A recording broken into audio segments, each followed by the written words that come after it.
before we gonna manipulate the gun, we're gonna do a safety check, just to show that the gun is empty, there's no magazine inserted, and there's no rounds in the gun either. All clear. Also the magazines I use, I'm going to talk about them in a little bit, are all empty, and there are no live rounds in the dry fire area. Hey guys, this is Steph from the ipsc-guru Training Techniques, Tips and Shooters channel. Today I'm gonna do the review of my backup match gun, the Bul Armory SAS 2 Ultimate Racer. First we're gonna do a 360 review.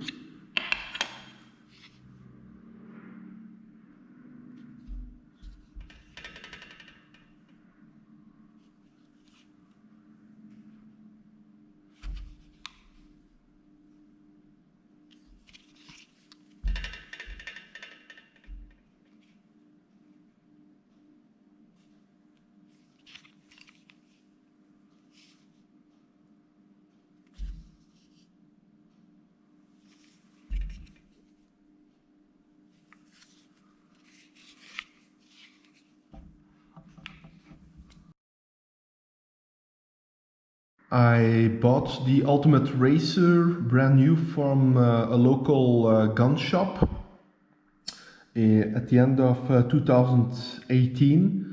I think this was one of the earlier generation of Ultimate Racers, because in the meantime they already did a couple of standard changes to the gun, which I will talk about later on.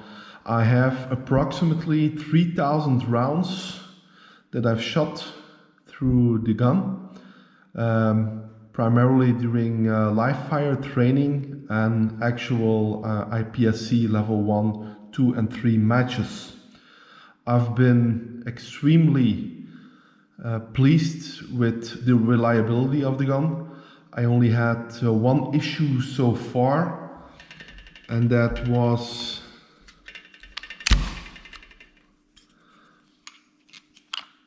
with a lockup of the slide, and after I dismantled the gun, I saw that there were some very minuscule metal shavings on these bulges here that caused friction, which blocked the slide. That's the only issue I had. I used a polishing tool on my Dremel, and I slightly polished the bulge here where I had the issue, and since I've done that, I've never had the issue return during training or during a match. That's the only issue I had with the Ultimate Racer. What are the things I've changed on the Ultimate Racer? First of all, you see that I actually added skateboard tape on the slide wrecker. Why is that? Because especially during matches, when you start to sweat a little more, the slide wrecker that was installed on this Ultimate Racer is not textured, so it did occur that due to moist hands that I slipped off the slide wrecker, and I remedied that with adding skate tape to the slide wrecker. I've also changed the standard dual thumb safety on this Ultimate Racer, and I replaced them by the double alpha shielded and widened thumb safeties. I've noticed that on the newer generation of Ultimate Racers, it's already standard modified, but with mine that was not the case. I changed the recoil guide rod, which was just a standard one, and this is a toolless guide rod, which makes the dismantling of the gun a little easier. I also pinned the grip safety so that it doesn't move anymore. I've added a 9-pound spring. The springs that were included when I measured them with a spring testing kit, they were actually not 9 pounds, they were less. So I bought a couple of springs and I tested them with my spring meter, and I've installed one that had a little more than 9 pounds in it. As you can see, I've also modified the trigger guards. This was actually straight, and just to get a better grip, I've with a Dremel had this removed so that my hand moves up a little higher. I've also installed a Bul Armory brass magwell. Originally there's an aluminium one installed. It looks the same, but obviously it's a lot lighter, and with this brass magwell it just adds some weight to the frame and to the grip, which balances the gun better for shooting. And what I also changed is this is an original magazine with a flimsy plastic base plate. I first changed a magazine with an upgraded spring and follower by Bul Armory, but as you can see, there's something wrong, and I actually have this with all my magazines, all my original Bul magazines. This causes malfunctions in the gun, so I don't use them anymore. I also changed the flimsy base plate with an aluminium one that I bought from Double Alpha, but again I don't use this magazine anymore because it doesn't work. And I've upgraded both for the Ultimate Racer as well as for my Ballesteros to MBX magazines, which function great. I've never had any issues with them before.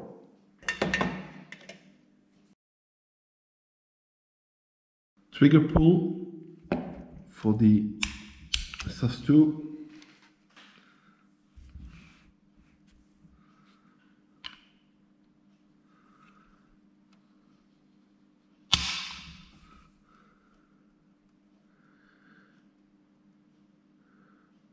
£2.5. What are the minus points for the Ultimate Racer?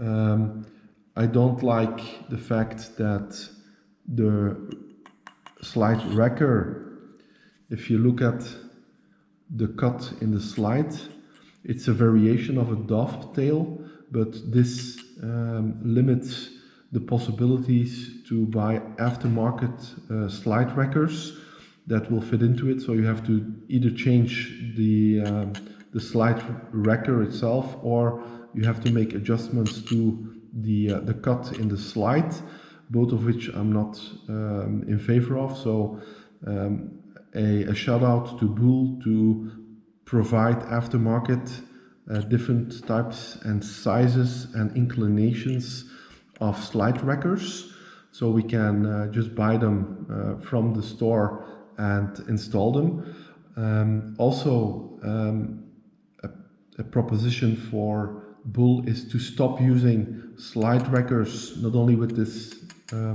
modified dovetail cut, but also stop using slide trackers with a screw. This was an Allen key, and just start using a normal cut, standard cut, and a slide tracker with a detent, so that you can just pull it out and change the location of it without any problems. I think this would benefit the competitive shooting world largely without having too much of an investment that is linked to it. I already indicated that I don't like the mount, and especially the fixed positioning of the thumb rest, and then the screws that are used. They are of poor quality, and I'm going to change them out. The Diamond Pro T4 red dot is not bad, but I still do prefer the Seymour RTS2, so that's something that I'm gonna change. And as far as the magazines are concerned, this is the standard one. You can use them for training. When they drop, oftentimes this plastic base plate falls off and the spring pops out, and if you still have bullets in them, you have to look for your bullets. So the overall quality of the magazines is not, I don't like them too much, hence why I invested in MBX magazines, which did not cause any issues for any of my guns so far. This is a out of the box, ready to race handgun. I've had it since 2018, so I'm very pleased with it. I already explained the changes I made to the gun. It's actually very light. It's very easy to get parts, especially in Europe, for the Bul Armory.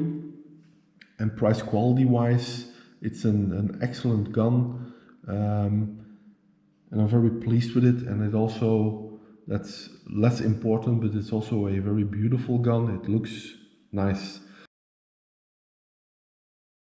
Actually, I got a question from a subscriber, private message, asking me about how I take care of my race guns. And actually, be it this Ultimate Racer, be it the Ballesteros, be it the STI DVC Open, I field strip them and I clean them and lube them after every training and every match.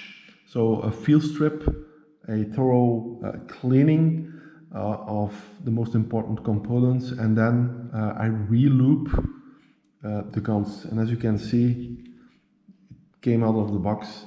The gun is very well lubed, and I've been doing this from the beginning, and so far I did not have any issues with the gun.